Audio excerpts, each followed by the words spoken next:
All right, this is what no one else is talking about this morning, but we are. This has to do with Tiger Woods. For the first time in 19 years, he is out of the top 100.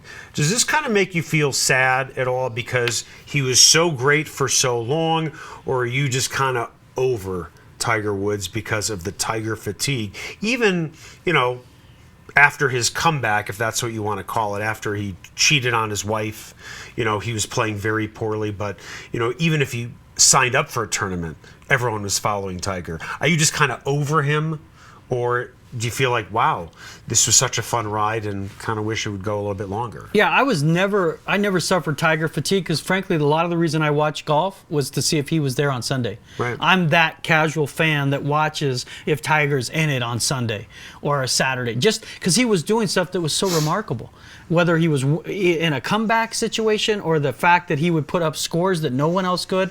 I compare it, and maybe unfairly, to the way that Barry Bonds and Lance Armstrong's careers went.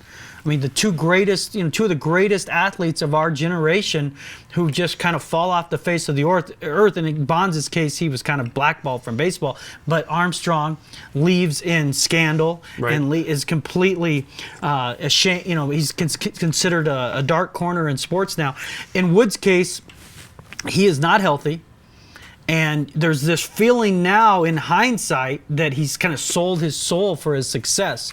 How much of it was Tiger? How much of it was he was doing everything he could to be the best golfer in the world? I mean, you can take that implication where it is. I mean, he's already linked to one guy who has been convicted of PED distribution to athletes. But his body is broken down in a way that is remarkable for someone of his age. And it is to a point now, Eric, I don't think Tiger Woods will win another major. And that just seemed unthinkable even 2 years ago. It's like, it's a knee injury. He'll be back. It's golf. Right. I can't see, Eric. I put the question to you. Can he win another major? It seemed like, wasn't it a foregone conclusion? He was just going to zoom past Jack? You compared Tiger Woods to Barry Bonds and Lance Armstrong, the stunning fall. I compare Tiger Woods to Mike Tyson. Mike Tyson was the most intimidating boxer ever. At least in my generation. Right, in our generation. I mean, I am a boxing fan. I can go way back and talk about boxing. Sonny Liston was intimidating. Muhammad Ali wasn't intimidating. Frazier was intimidating. But Tyson, certainly in the last 40 years, the most intimidating boxer. Once he got beat by Buster Douglas, his career was over. Yeah. It was completely over. He won because he was great. But he won because he intimidated you. Yeah. Once that intimidation factor was gone, he was just another guy. And it was the same thing, I think, with Tiger Woods. He had a defining moment in his career. Personal life. Which had nothing to do with golf. Cheated on his wife, publicly stood up there, admitted, I cheated on my wife. His career was never the same.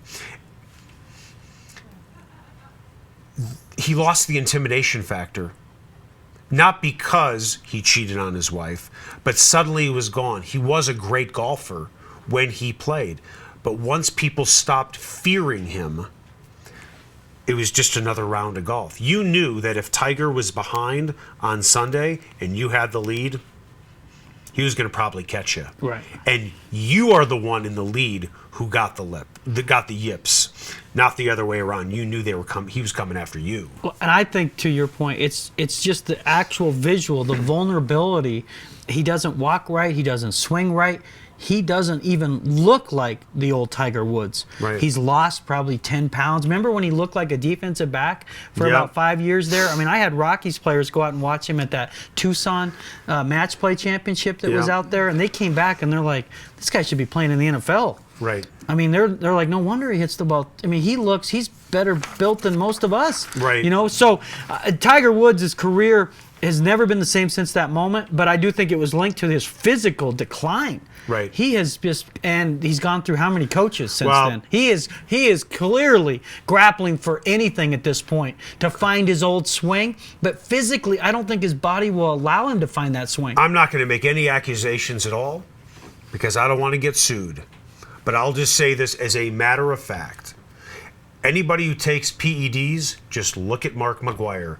You take PEDs, and once you go off them, your body starts to break down because it can't hold up anymore. And you brought up he looked like a defensive back. His body can't hold up anymore. Unfair statement? Well, he's I'm just not saying he's he was physically using it. changed. His body type Yeah. has changed through all this. Right.